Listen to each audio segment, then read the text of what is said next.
안녕하세요. 용산에 살고 있는 33세 여자입니다. 전 이혼한 지 이제 막 1년이 넘었어요. 제가 이 나이에 이혼녀가 되어 있을 거라고는 상상도 못했어요. 요즘 아무리 이혼이 흠이 아니라고 하지만 제가 이혼할 줄은 전혀 몰랐거든요. 이혼한 지 1년이 넘어간 지금도 여전히 남편과 시누이만 생각하면 이가 갈리는데요. 아직도 남편과 시누이만 생각하면 가슴이 답답하고 아파요. 그 정도로 전 결혼 생활 자체가 지옥이었는데요. 이런 결혼 생활일 줄 알았으면 애초에 이 남자를 만나지 말걸, 그런 생각이 가끔 들어요. 하지만 사람 만난다는 게 다 알고 만나는 게 아니잖아요. 그래서 경험이라고 생각하기로 했어요. 결혼 생활로 인해 생긴 답답한 마음을 조금이나마 풀고 싶어 사연을 보내게 되었는데요. 조금 긴 저의 이야기를 들어주시면 감사하겠습니다. 저와 남편은 대학교 동갑내기 같은 대학교 커플이었어요. 20대 초반에 만나서 남편과 6년이나 연애했었네요. 군대까지 기다리며 남편과 전 정말 이쁜 연애를 했습니다. 아무래도 장기 연애라서 혼인신고만 안 했지 이미 부부다라고 말할 정도였어요. 연애를 했었을 당시에 남편에게 문제가 있을 거라고는 상상조차 하지 못했어요. 남편에게 누나만 3명이 있다고 들었는데 애교가 많고 가끔 잘 삐지는 거 보면 아, 막내티가 나긴 하는구나 이런 느낌만 받았지 이게 저희 연애에 걸림돌이 된 적은 없었어요. 여자라면 누나가 많은 남자랑 결혼한다는 게 쉽지 않은 일이잖아요. 근데 저는 연애할 때 크게 신경 쓰지 않았어요. 시누이가 있는 주변 사람들 이야기를 들었을 때도 크게 와닿는 게 없기도 했고요. 그 당시에는 상상이 잘 안 가서 그런가 크게 걱정이 되진 않았어요. 하지만 왜 사람들이 누나 있는 남자를 그렇게 선호하지 않는지 알겠더라고요. 주변 친구들은 제 남편이랑 결혼하는 거 다시 생각해보라고 한 적이 있었는데요. 사실 남편이 저와 연애할 때는 좋았던 사람이었지만 친구들한테 이기적이고 철없는 사람으로 통했어요. 그 사실을 뒤늦게 알게 됐었고요. 지존아, 너 결혼하는 거 다시 생각하면 안 돼? 왜? 무슨 일 있어? 대학교 다닐 땐 아무래도 아는 사람들이 많다 보니까 다들 쉬쉬하는 분위기였는데 지금은 대학 졸업도 했고 눈치 볼 필요도 없으니까 솔직하게 말할게. 현식이 대학교 다닐 때 소문 좀 안 좋았다. 눈치 없고 철딱선이 하나도 없다고. 너도 알잖아. 현식이 과제 하나도 안 하고 항상 무임승차했던 거. 게다가 술 마시고 항상 선배한테 개기고 여자 후배들한테 찝쩍거리고. 에이, 설마 현식이 그런 사람 아니야. 너가 잘못 들은 거겠지. 조별 과제도 제대로 해오지 않고 고기를 먹을 때도 먼저 나서서 고기를 구워본 적도 없는 사람이에요. 한마디로 눈치가 없는 사람이었죠. 게다가 누나만 위로 3명이 있다고 하니까 왜 그런 호랑이 소굴로 시집을 가려고 하냐. 연애만 하고 절대 결혼하지 말라고 말하더군요. 그때 친구들 말을 들었어야 했나 봐요. 대학교 다닐 때 제가 괜히 상처받을까봐 다들 저한테 말을 하지 않은 거였다고 해요. 결혼한다고 하니까 지금이나마 다시 생각해보라고 말해준 거라고 하는데 그때 왜 친구들 말을 듣지 않았던 걸까요? 그때 남편한테 콩깍지가 제대로 씌었나 봅니다. 콩깍지가 제대로 씌었기도 했지만 사실 연애할 때 남편은 저에게 나쁘게 한 게 없기 때문에 친구들 말만 믿고 6년 연애를 그만할 순 없었어요. 그리고 누나가 많은 가정 환경도 다복하고 화목한 집안이겠다며 긍정적인 생각을 가졌어요. 연애 기간이 길었지만 가족을 마주한 적도 없었으니 남편 한 명만 보고 결혼을 결심한 거였죠. 그런데 예상치 못한 곳에서 문제가 터졌습니다. 동거를 단 일주일도 하지 않고 결혼식을 올린 게 문제였죠. 다들 여자가 시집도 가기 전 동거부터 한다면 쌍수를 들고 반대하잖아요. 전 이번 계기로 무조건 동거는 필수 과정이라고 느꼈습니다. 솔직히 결혼은 평생 한 사람과 같이 사는 거잖아요. 붙어있는 시간이 그만큼 길어지는데 생활 습관 같은 걸 꼭 확인하는 게 맞다고 생각했네요. 네, 저는 그걸 못해서 뼈저리게 후회했습니다. 남편의 생활 습관 자체가 저와 너무 맞지 않아서 스트레스를 많이 받았어요. 세상에 이렇게 무능한 남자가 다 있을까 싶을 정도로 남편 존재 자체가 미워졌었는데요. 여보, 이거 설거지 해놓으라고 몇 번을 말해. 내가 잠깐 마트 다녀온 사이에 분명 설거지 좀 하라고 했지. 그리고 이거 밥그릇에 물 안 담궈 놓으면 밥알 굳어서 안 씻긴다니까? 제발 밥 먹었으면 물 좀 부어놓으라고. 아, 똑같은 말을 몇 번째 말하는지도 모르겠다. 설거지하고 싶은 사람이 해야지. 나 지금 게임 한 판만 하고 할게. 조금만 기다려봐. 이렇게 싱크대에 음식물 오래 두면 벌레 꼬여서 더 힘들어져. 지금 게임이 급한 게 아니야.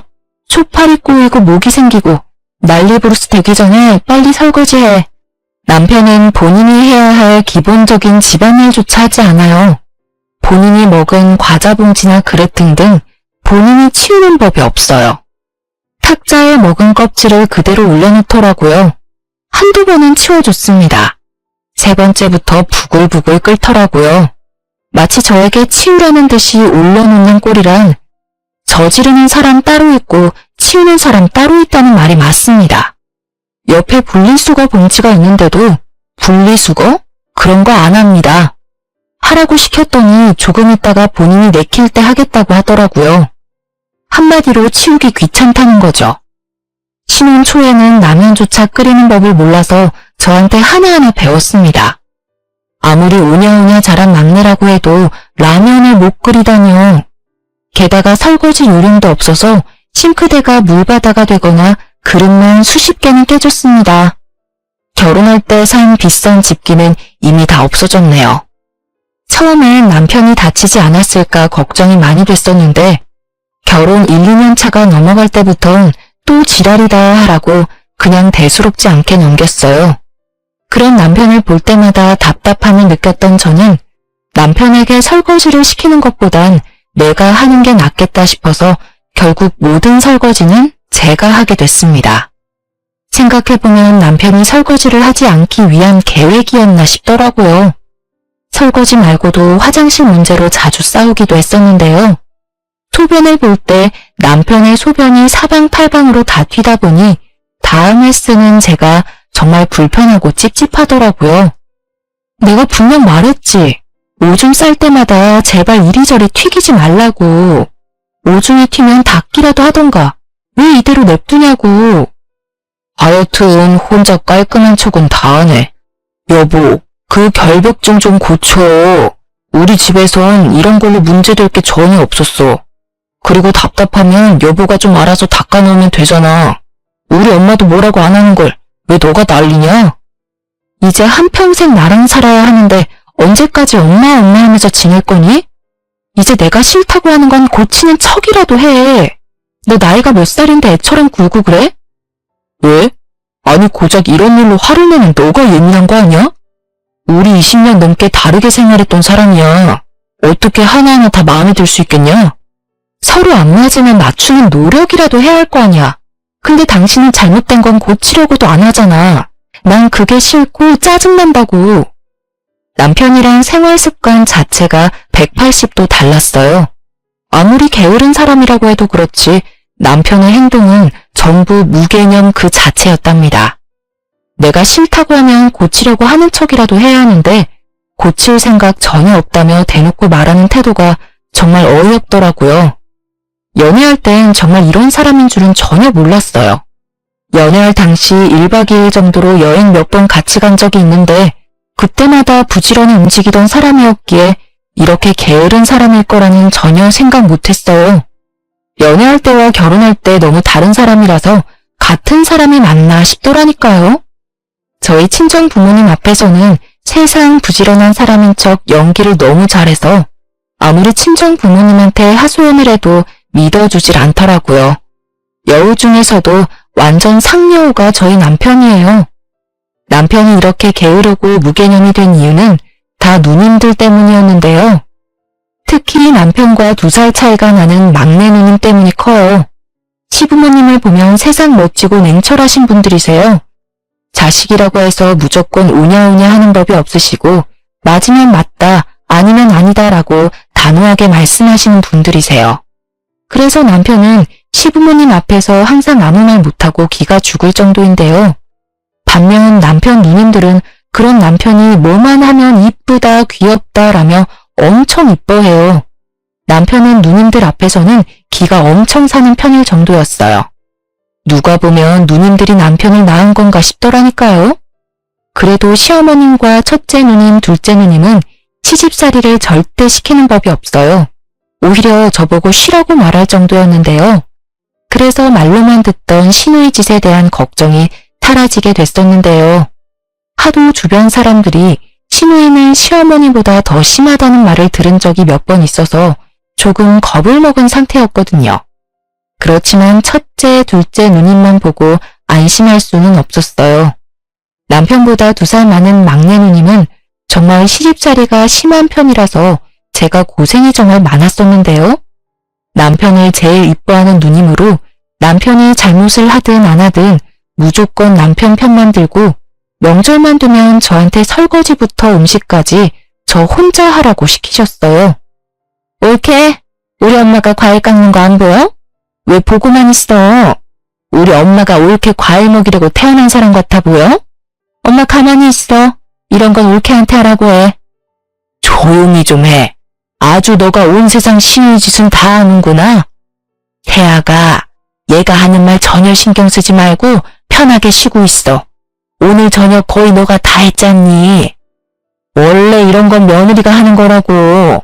엄마는 이제까지 우리 키우느라 고생 많이 했으니까 이제 며느리한테 다 맡겨. 집에서 꼼짝도 안 하는 년이 왜 애를 못 잡아먹어서 안달이야? 넌 지금도 여전히 엄마 고생시키고 있잖아. 내 며느리는 알아서 잘 해주고 있단다. 너 여기서 한마디만 더 하면 이 집에서 나가. 막내 누님이 시누이 짓을 할 때마다 다행히 시어머님이 옆에서 제 편을 들어주셔서 크게 힘든 적은 별로 없었어요. 하지만 시어머님이 없는 자리에선 막내 누님이 하는 행동들이 가관이었어요. 저희 부부집에 말도 없이 찾아올 때가 많았는데요. 그때마다 제 옷과 구두, 가방 등등 하나하나씩 탐을 내시더라고요.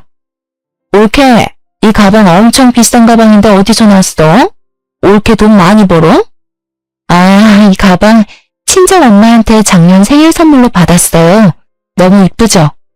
너무 비싼 가방이라 저도 함부로 들고 다니지 못해요. 나 이거 주면 안 돼? 나 명품백 하나도 없는 거 알잖아. 나 이런 거 하나쯤 가져보고 싶은데. 아, 형님, 정말 죄송한데 이건 선물 받은 거라서 형님께 드리는 게 좀 그래요. 나중에 제가 돈 더 벌면 그때 하나 사드릴게요. 아니, 나 이거 가지고 싶다니까? 나한테 이거 주는 게 그렇게 아까워? 우리 이제 가족된 사이인데. 나 다음 주에 친구 모임 있는데 그때 들고 가고 싶어서. 형님, 다른 건 몰라도 이건 선물 받은 거라서 드리는 게 좀 그래요. 진짜 나중에 좋은 거 하나 사드릴게요. 친정엄마에게 400만 원짜리 명품 가방을 선물 받은 적이 있어요. 평소에 명품 가방에 관심이 크게 없는 편인데 친정엄마께서 나중에 살다 보면 비싼 가방 하나쯤 들고 갈 일이 있을 거라며 생일 선물로 사주셨어요. 근데 그걸 탐내고 가져가려고 하시더라고요. 끝까지 안 된다고 거절하니 거의 한 달 동안 삐져서 저랑 말도 안 섞더라고요. 시어머님이 뒤늦게 그런 일이 있었다는 걸 알게 되셨고 그때 막내 누님은 엄청 혼이 났다고 들었습니다. 막내 누님은 그때 시어머님의 등살에 못 이겨 마지못해 사과를 하시더라고요. 더 가관이던 일 한 가지가 있는데요. 막내 누님 남자친구와 관련이 있는 일이었어요. 누님은 그 당시 10살 연하 남자친구가 있었어요. 30살이 넘은 형님께서 20대 초반 남자친구를 만나고 있으니 엄청 놀랐는지 가족에게 철저히 비밀로 남자친구를 만났는데 우연히 길에서 마주치는 바람에 남자친구가 있다는 걸 모든 가족들이 알게 됐어요. 막내 누님이 이렇게 철저히 남자친구를 숨기려고 했던 이유는 백수이기 때문이었어요. 막내 누님은 30살이 넘어서까지 일을 제대로 해본 적이 없는 분이세요. 가끔 단기 알바만 해본 분이지 돈을 번 적이 없어서 핸드폰 요금까지 밀린 적이 있던 분입니다. 그런 상태에서 남자친구를 만난다고 하면 가족들이 노발대발할 게 분명하니까요. 더 가관인 부분은 바로 남자친구와 술집에서 만났다는 것입니다. 맥주 마시다가 만난 사이라고 하는데 알고 보니 남자 끼고 노는 노래방에서 만난 사이라고 하더라고요. 이 사실은 저만 알고 있었습니다. 그런 막내 누님은 남자친구에게 간이고 쓸개고 다 줄 것처럼 행동하고 있어요. 없는 돈 쪼개가면서 데이트 비용을 전부 내고 있으며 신용카드 할부로 남자친구 명품 선물을 해준다는 것입니다. 신용카드 한도 초과로 결국 신용불량자가 될 뻔했는데요. 형님, 제발 그 남자친구랑 헤어지세요. 이러다가 정말 큰일이라도 날 것 같다고요. 왜?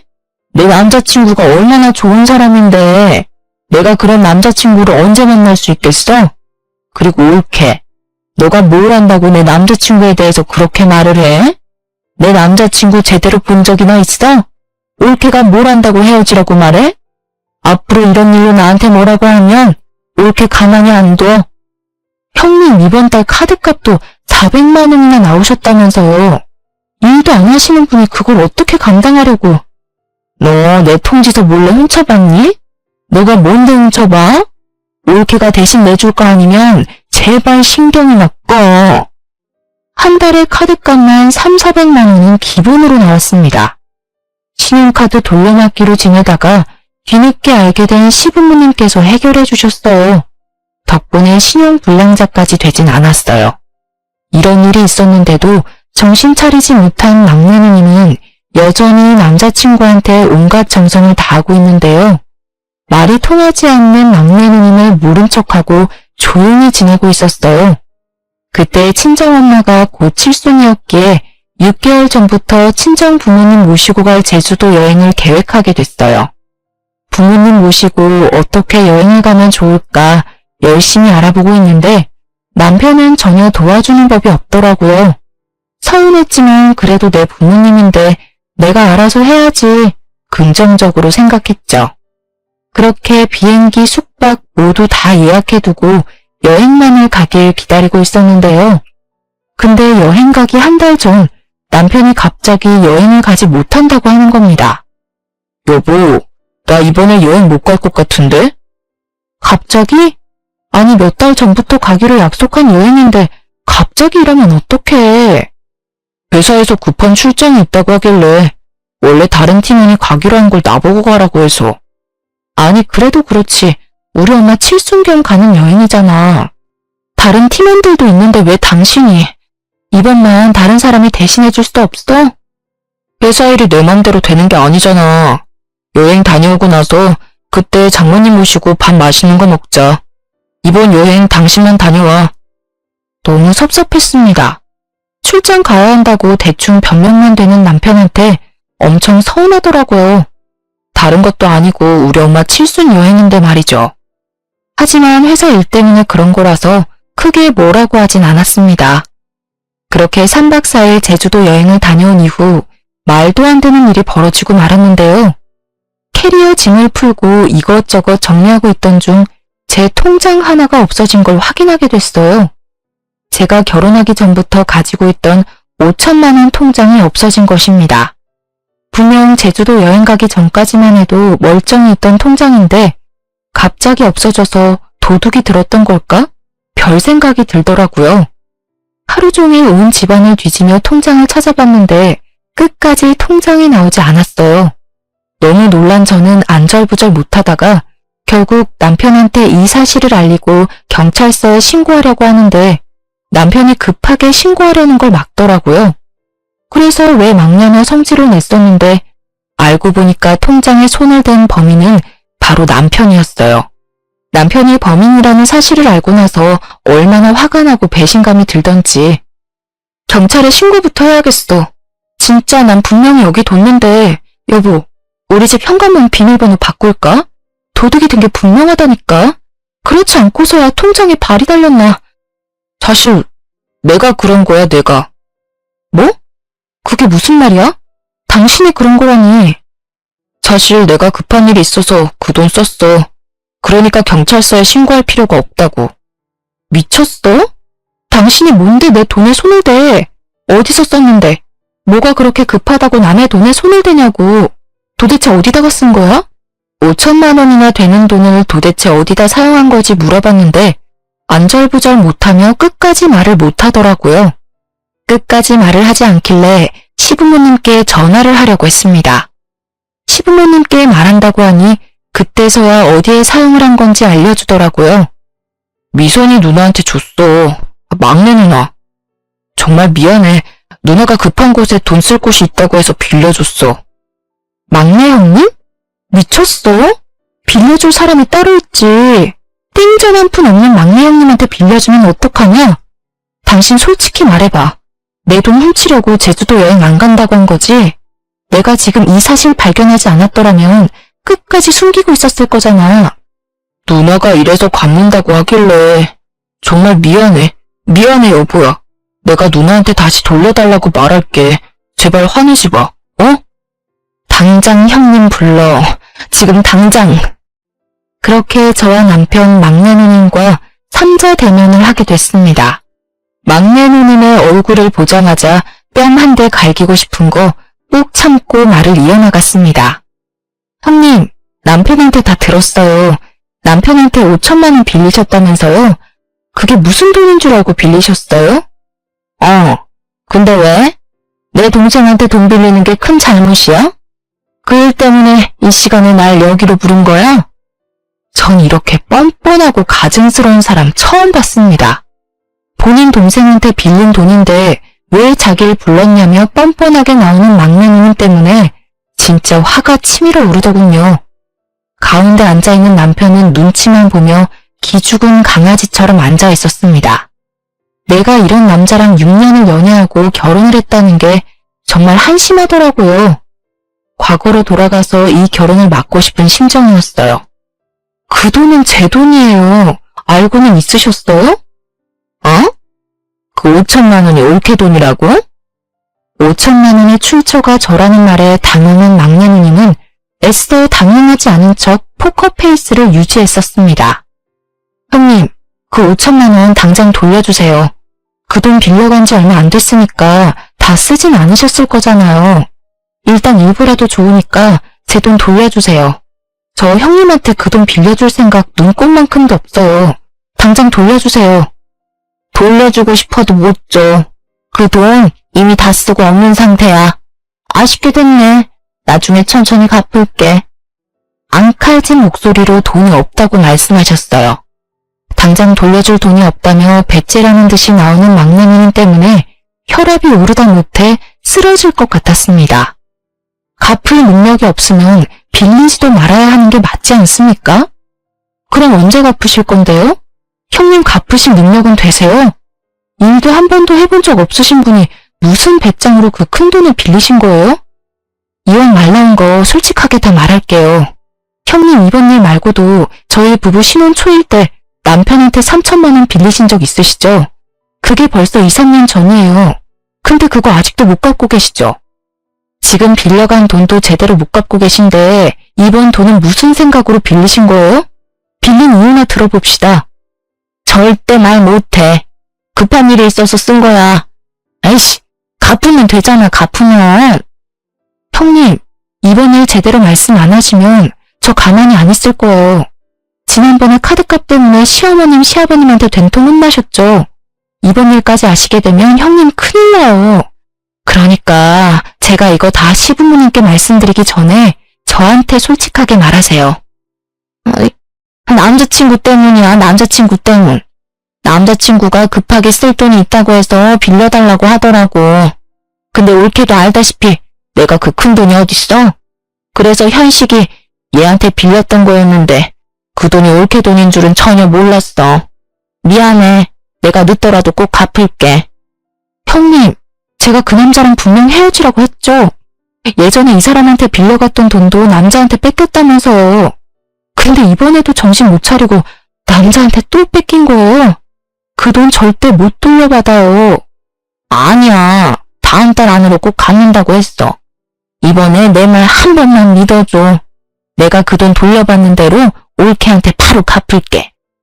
형님, 됐고요. 저 이번 달 안으로 꼭 받아야 되겠어요. 그리고 당신, 나랑 이혼할 준비나 해. 나 도저히 당신이란 사람이랑 못 살겠어. 뭐? 이혼이라니? 여보, 이런 일로 이혼은 아니지.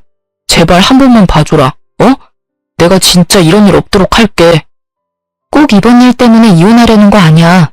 솔직히 나 당신이랑 결혼하고 나서 많이 힘들었어. 당신 때문에 얼마나 힘들었는 줄은 알아? 이제까지 얼마나 오냐오냐 하면서 자랐길래 할 줄 아는 집안일이 없어? 내가 당신 식모도 아니고 내가 모든 일 도맡아서 하고 게다가 당신이 나한테 했던 행동, 태도, 말투 정말 미치도록 열받았어. 그래도 당신 사랑하니까 이제까지 사귄 정이 있으니까 고쳐지겠지 수없이 생각하면서 참아왔어. 근데 이건 참는다고 해서 다 해결될 일은 아니라고 생각해. 우리 여기서 이혼하는 게 맞아. 전 남편에게 이혼을 통보한 후 간단히 짐을 싸고 한동안 친정집에 가 있었습니다. 도저히 남편 얼굴 보고 살기 싫더라고요. 이 순간 남편과 지낸다면 화병이 생겨 죽을 것 같더라고요. 친정집에 있는 동안 생각 정리를 하려고 했습니다. 과연 이 결혼 생활을 유지하는 게 맞는지요? 보름 정도 친정집에 있으면서 남편에게 온 전화 모두 받지 않았었습니다. 남편이 친정집까지 찾아왔었는데 친정엄마가 그런 남편을 잘 달래며 돌려보내기도 했어요. 그렇게 혼자 밤낮 가릴 거 없이 고민하고 또 고민하고 있었는데 시어머님께 전화 한 통이 왔었습니다. 만나서 얘기하자면서요. 그렇게 주말에 시댁에 찾아갔었습니다. 시댁에 시부모님은 물론이고 누님 세 분 전부 다 있더군요. 그 사이에 있던 남편은 정말 눈물 콧물 다 흘리며 있더라고요. 저를 보자마자 남편이 다가와 대성통곡을 하더군요. 저도 처음 보는 남편의 모습에 당황해버렸어요. 남편은 저랑 정말 이혼이라도 할까봐 너무 무서웠다며 잠을 제대로 자지 못했다고 하더라고요. 그런 저를 보자마자 눈물부터 흘리더군요. 재아가 애들한테 어느 정도는 들었다. 이혼이라니 절대 이혼 못한다. 도대체 어떤 일이었길래 이혼까지 한다는 소리가 나와. 얼만큼 들으신 거예요, 어머님? 전부 다 들으신 거 맞으세요? 현식이가 너 돈에 손을 댔다는 정도만 들었다. 도대체 무슨 일이길래 그러니? 어머님, 이왕 이렇게 된 거 제가 직접 말씀드릴게요. 이 사람이 제 5천만 원에 손을 댔더라고요. 근데 그게 다 막내 형님 때문이었어요. 어머님도 아시죠? 막내 형님 남자친구. 그 남자친구 때문에 이 사람한테 돈을 빌려달라고 한 거였더라고요. 근데 남편은 저한테 말도 없이 제 돈을 빌려준 거였고요. 저 남편도 남편이지만 막내 형님 때문에라도 이혼하는 게 맞다 생각해요. 저 이 집에 시집 오고 나서 남편이랑 막내 형님 때문에 정말 힘들었어요. 남편은 집안일 전혀 신경 쓰지 않았어요. 할 줄 아는 게 전혀 없는 사람이더라고요. 할 줄 모르면 하려는 노력이라도 하면 모를까. 오히려 제가 이 모든 집안일을 도맡아서 하는 게 당연한 거였더라고요. 그리고 어머님도 아시잖아요. 막내 형님이 이제까지 저한테 어떻게 해왔는지. 저 이제 힘들어서 못하겠어요, 어머님. 제 말을 들은 시부모님과 첫째, 둘째 누님들은 막내 누님과 남편의 등짝을 때리며 화를 내시기 시작했습니다. 남편은 그저 맞고만 있고 막내 누님은 뭐가 그렇게 서러운지 자긴 끝까지 잘못 없다며 서럽게 울더라고요. 아이처럼요. 가족끼리 고작 5천만 원 가지고 1억이야? 옳게도 참 독하다. 가족들 앞에서 꼭 이래야만 했어? 그럼 형님은 저한테 왜 그러시는 거예요? 저 이제 형님 가족 안 하려고요. 당장 돈이나 갚으세요. 엄마, 당장 올케한테 돈 보내줘. 나 정말 숨막혀서 미치겠다고. 엄마, 제발. 너가 빌린 돈 내가 왜 갚아줘야 하니? 너 능력껏 빌린 돈 갚아라. 그리고 분명 엄마가 말했었지? 그 남자 절대 만나지 말라고. 넌 엄마 말이 개똥 같니? 왜 말을 안 들어? 남자한테 간이고 쓸개고 다 내주는 여자가 세상에서 제일 한심한 여자라고 몇 번을 말했어, 이거사. 너 앞으로 이런 식으로 살 거면 나 보고 살지 마. 전 이날 이후 집에 있는 모든 짐을 빼고 나왔습니다. 친정 부모님은 혼자 나가서 살 생각하지 말고 같이 살자고 하시더군요. 남편과 살던 집은 전세였었는데 다음 세입자를 구한 뒤 돌려받은 전세비는 제가 그대로 갚기로 했습니다. 그 전셋값은 저희 친정 부모님이 빌려주신 돈이었기 때문에 제가 갚는 게 맞았습니다. 그리고 남편과 이혼을 준비하고 있는 과정에서 시어머님을 마지막으로 보게 됐어요. 시어머님이 절 마지막으로 꼭 보고 싶다고 하셔서 따로 만나게 됐었는데요. 대아가, 우리가 이렇게 된 게 참 마음이 아프다. 너가 현식이랑 갈라서기 전에 마지막으로 너 얼굴 보고 싶었어. 어머님, 저도 마음이 좋지 않네요. 어머님은 제가 보는 앞에서 6천만 원이란 큰 돈을 계좌이체 해주셨어요. 놀란 저는 돈을 거절하려고 했는데요. 하지만 어머님은 이 돈 꼭 받았으면 한다고 하셨어요. 이 돈 꼭 받아줘. 시엄마로서 마지막으로 해주고 싶어서 그래. 너가 우리한테 시집 왔을 때부터 얼마나 고생이 많았어. 내가 너희 결혼한다고 했을 때 도와준 것도 없어서 항상 마음에 걸렸어. 이 돈 받을 자격 충분하다. 부모로서 애들한테 줘야 할 돈 그냥 너한테 주고 싶어서 그런다. 우리 애들이 몸만 컸지 아직 철이 없어. 우리 막내 그동안 같이 살아줘서 고맙다. 이건 애들이 빌려간 돈이랑 별개로 주는 거니까 애들한테 돈 꼭 받아내. 이 돈 받았다는 거 애들한테 절대 말하지 말고. 저와 시어머님은 한참을 울었습니다. 사실 전 시어머님 덕분에 결혼 생활을 이어갈 수 있던 거였거든요. 친정엄마처럼 정말 잘해주셨습니다. 그런 어머님과 앞으로 못 볼 거란 생각에 정말 슬프고 그렇더라고요. 이 이후로 남편과 이혼하게 됐습니다. 처음엔 남편이 이혼하지 않으려고 엄청 때를 썼는데 시댁에서 당장 이혼하라고 부추겼다고 들었어요. 그렇게 마지못해 저와 이혼을 하게 됐습니다. 이혼을 하고 난 뒤 얼마 지나지 않아 돈 문제로 남편을 만난 일이 있었어요. 이혼은 했었지만 돈 문제는 바로 해결되지 않았거든요. 당신 돈 언제 줄 거야? 형님이 안 주면 당신이라도 내 5천만 원 돌려줘야지. 누나가 빌린 돈인데 내가 꼭 갚아야 하나? 그런 무책임한 말이 어딨어. 애초에 5천만 원에 손을 댄 건 당신이야. 형님이 못 갚으면 당신이라도 내 돈을 갚아야지. 이 돈 빠른 시일 내로 못 갚으면 둘 다 경찰서에서 나 볼 줄 알아. 여보, 돈도 돈이지만 우리 다시 합치면 안 돼? 이혼 도장 찍어줄 생각 없었는데 하도 엄마 아빠가 이혼하라고 옆에서 난리를 피우는 바람에. 우리 다시 합칠 일 절대 없어. 그러니까 나한테 여보라고도 부르지 마. 나 당신이랑 이 긴 세월 동안 같이 한 게 너무 후회스럽고 그래.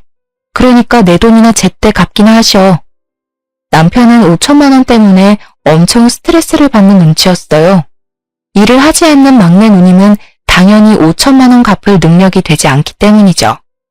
시부모님께선 말로만 갚아주지 않을 거라고 하실 줄 알았는데 진짜 갚아주지 않더라고요. 남편과 막내 누님 두 사람 스스로 돈을 갚아야 하는 상황이었던 거죠.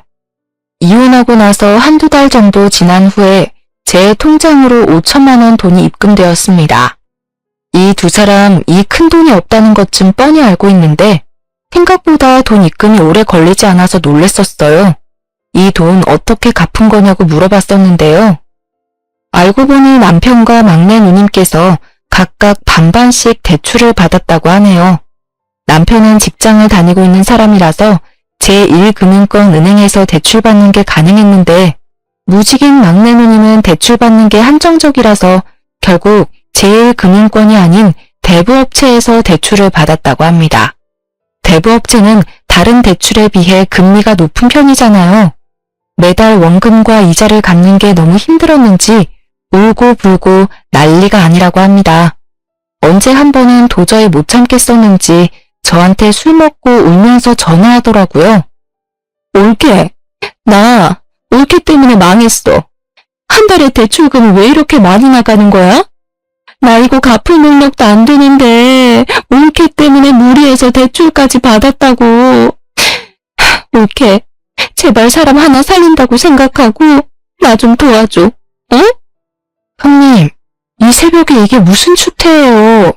대출금 갚는 게 힘든 건 형님 사정이죠. 제가 왜 형님 사정을 봐줘야 하는 거예요? 전 그이랑 결혼 생활 자체가 정말 힘들고 지옥이었어. 이 모든 일은 형님이 만든 거니까 감당하세요. 그리고 술 마셨으면 집에 곱게 들어가세요. 남자친구한테도 차이고 올케한테도 지금 차이고 미치겠다 정말. 술 먹고 새벽에 전화해서 쓸데없는 꼬장을 부리더라고요. 형님 술주정으로 알게 된 사실이었는데 형님 남자친구한테 뻥 차였다고 합니다. 대출금 갚는 것도 힘든데 그 사이에 남자친구한테까지 차여버려 더 힘들게 됐다고 하네요. 그래서 저한테 새벽에 술 먹고 전화했다고 합니다. 형님은 지금 그 남자한테 5천만 원은 물론이고 그 남자한테 명품 선물을 몇 번 더 하는 바람에 카드 할부값만 몇백만 원이라고 합니다. 시부모님이 갚아준 게 엊그제 같은데 그 사이에 결국 빚을 더 만들게 된 거였어요. 그래서 카드 할부값부터 형님이 개인적으로 쓴 카드값까지 모두 갚으려고 하니까 버거운 게 당연하죠. 게다가 남자에게 준 현금이나 선물들은 모두 돌려받지 못했다고 하니 후회가 물밀듯 밀려오겠죠. 현재 막내 누님은 주 야간 공장에서 일을 하고 계신다고 합니다. 회사 경력이 전혀 없고 게다가 대학교까지 나오지 않은 분이라서 마땅한 회사에 취직하지 못한다고 들었어요. 그래서 아웃소싱을 통해서 급하게 취업을 했다고 합니다. 한 번도 일을 해본 적이 없으니 회사에서 많이 혼나는 모양이더라고요. 게다가 몇 번 사고를 친 적이 있어서 회사에서 크게 손해볼 뻔한 사고도 있었다네요. 이 이야기를 들었는데 얼마나 고소하던지. 남자한테 돈은 다 뺏기고 게다가 밤낮 가리지 않고 고생하고 있다는 사실이 정말 시원했습니다. 막내 누님한테 전화가 온 뒤로 남편에게도 몇 번 전화가 온 적이 있었는데요. 남편이 회사에서 징계를 먹었기 때문이었어요. 남편이 울면서 전화를 하길래 무슨 일인가 했는데 회사에 안 좋은 소문이 났다고 하더라고요. 남편이 얘기하는 걸 들어보니 저와 이혼하고 난 뒤 회사에 새로운 여자 신입사원이 입사했다고 합니다. 남편은 새로 입사한 신입사원한테 사수로서 잘해주려고 했던 것뿐인데 신입사원은 그걸 찝쩍거렸다고 생각했다고 하네요. 게다가 신입사원이 넘어지려고 해서 잡아준 것뿐인데 그걸 성추행을 했다고 생각해서 신고했다고 하더라고요. 그 일로 회사에 징계를 먹어 잘릴 것 같다고 했어요. 여보, 나 진짜 미칠 것 같아. 추행이 말이 돼? 당신도 알잖아. 그런 사람 아니라는 거. 근데 어쩌라고. 그걸 왜 나한테 말하는 이유가 뭐야? 답답해서 이 답답한 마음을 들어줄 사람이 필요했어. 당신밖에 생각나지 않길래. 요즘 세상이 어떤 세상인데 그런 짓을 해? 칠칠 맞다 칠칠 맞아. 정말 안 한 거 맞아? 막상 신고당하니까 무서워서 했으면서 안 한 척하는 건 아니고? 당신까지 왜 그래? 나 정말 못 믿는 거야? 당신이 했든 안 했든 나한텐 전혀 상관없는 일이니까 이딴 일로 전화하는 일 없었으면 좋겠다. 잠깐. 당신 이런 내가 불쌍하지도 않아? 나 정말 결백해. 회사에 그런 일 절대 할 사람 아니야. 나 요즘 당신이랑 이혼한 거 엄청 후회해. 여전히 나랑 다시 합칠 생각 없는 거야? 이런 일이 있는 와중에도 나한테 재결합하자는 소리가 나오니? 나 당신이랑 다시 합칠 생각 죽어도 없어. 이제 당신 전화 받아줄 일 절대 없을 거야. 그러니까 앞으로 전화할 생각하지 마. 문득 그 생각이 들더라고요. 결혼 전 친구가 남편에 대해 얘기해 준 거요. 술만 마시면 여자 후배들한테 찝쩍거렸다고 하는데 그게 정말 사실이었다는 걸 이번 일로 알게 됐네요. 대학교 다닐 때 있던 버릇이 지금까지도 이어질 줄은 몰랐네요. 남편은 이 사건 이후로 지방에 있는 회사 작은 계열사로 발령받았다고 합니다. 게다가 감봉 처분까지 받았다고 하는데요. 신입사원 한 명 잘못 건드렸다가 크게 혼쭐 난 셈이죠. 더 웃겼던 건 남편과 막내 누님 모두 시부모님 유산을 못 받는다고 합니다. 시아버님은 땅이 몇 개 있으신 걸로 알고 있어요. 나름 땅 부자로 소문난 분이신데 원래 남편한테 50% 정도 물려주시고 남은 50%를 누님 세 분께 물려주신다고 했어요. 근데 남편과 막내 누님이 이번에 제대로 사고를 친 바람에 시아버님께서 그런 두 사람에게 제대로 실망하고 정이 뚝 떨어졌다고 합니다. 유산을 물려주지 않겠다고 선언하셨다고 해요. 남편과 막내 누님은 이런 일로 유산까지 못 주겠다는 게 말이 되는 거냐면서 엄청 화를 냈다고 합니다. 첫째, 둘째 누님들만 좋은 일이 된 거죠. 특히 돈 욕심이 많기로 알려진 막내 누님께서 크게 대들었던 모양이더라고요. 유산 문제 때문에 속상한 나머지 기절까지 한번 한 적이 있다고 들었네요. 아무리 자식이 사고를 치고 다닌다고 해도 부모는 자식을 버리지 못한다고 하잖아요. 우리 시부모님은 다른 부모와는 달랐습니다. 막내 누님은 시부모님 댁에서 쫓겨났다고 합니다. 그 이후로 시부모님은 막내 누님께 연락을 하지 않는 상태라고 들었어요. 남편은 지방에서 발령나게 되면서 회사 기숙사에서 힘들게 지내고 있다고 해요. 두 사람이 아무리 힘들고 죽겠다 말해도 시부모님께서 절대 지원을 해주고 있지 않는다고 해요. 게다가 막내 누님께서도 공장에서 제공해주고 있는 기숙사에서 지내고 있다고 들었고요. 남편과 막내 누님 소식을 듣고 나서 속이 다 시원했습니다. 남편과 저 사이에 아이가 없었던 게 천만 다행이라고 생각했어요. 아이 때문에 이혼하지 못하고 있는 부부가 절반 이상이라고 하는데 그런 저에게 아이가 없다는 게 얼마나 다행인지 몰라요. 이렇게 철없는 남자랑 계속 살고 애까지 낳았으면 얼마나 더 힘들었을지 상상도 하기 싫네요. 친구들도 그러니까 본인 말 좀 듣지 왜 말 안 듣고 결혼했다가 이런 일을 겪냐고 절 엄청 혼냈었습니다. 저 이번 계기로 뼈저리게 후회하고 있어요. 결혼이라는 제도는 사랑 하나만으로 결정해서는 안 되는 거라고 이번에 제대로 알게 됐어요. 전 이혼하고 나서 여전히 친정 부모님과 함께 지내고 있습니다. 사실 이혼하고 친정 부모님 얼굴 보는 게 정말 힘들었지만 친정 부모님께선 그런 시댁이랑 같이 사는 게 더 쪽팔린 거라고 잘했다고 말씀하셨어요. 전 현재 남편과 막내 누님한테 돌려받은 5천만 원과 시어머님께서 주신 6천만 원을 합쳐서 전 작은 동네 카페를 오픈해서 운영 중인데요. 처음엔 이 돈으로 뭐 할까 고민이 많았어요. 그렇게 긴 고민 끝에 카페 창업을 하기로 결심하게 됐는데요. 오래전부터 제 이름으로 된 가게 하나를 운영하고 싶었거든요. 장사가 어느 정도 잘 되는 편이라서 돈 걱정 없이 잘 살고 있는 중이에요. 남편과 계속 살았으면 절대 할 수 없었는데 이혼하고 나서 이렇게 행복하고 잘 살 수 있다는 게 정말 꿈만 같고 그렇네요. 가끔 좋은 남자가 있는 것 같으면 소개팅하고 가끔 썸도 타고 그러기도 하지만 연애까지 이어지지는 않더라고요. 제가 아직 연애를 할 마음이 없어서 그런지 괜찮은 남자가 고백을 하면 거절하게 되는데요. 아직 이혼에 대한 아픔이 다 사라지진 않았나 봐요. 좀 괜찮아지면 그때 연애를 해도 늦지 않다고 생각해요. 아무래도 연애 6년, 결혼 생활도 3, 4년 이상 했었잖아요. 긴 세월을 같이 했던 사람이 갑자기 사라지다 보니 좀 공허하고 속이 쓰라린 게 있어요. 하지만 연애한 기간에 비해 결혼 생활은 다소 짧은 편이었지만 전 최대한 빨리 이혼한 게 다행이라고 봐요. 저처럼 결혼 생활이 힘든 분이라면 견디면 괜찮겠지라고 생각하지 말고 한 살이라도 어릴 때 이혼하는 걸 추천하고 싶어요. 요즘은 결혼이 필수가 아닌 선택이라고 하잖아요. 이혼도 흠이 아닌 시대이기도 하고요. 아, 그리고 만약 결혼을 앞두고 계신 분은 꼭 이 사람이랑 결혼을 해야겠다 싶으면 짧더라도 한 달은 꼭 같이 살아보고 결혼했으면 합니다. 여러분, 동거를 욕할 게 아니에요. 만약 동거를 했다면 이혼이 아니라 파혼이라는 결과였을 텐데 사회 인식이 개선될 필요가 있다고 생각해요. 넋두리가 길었네요.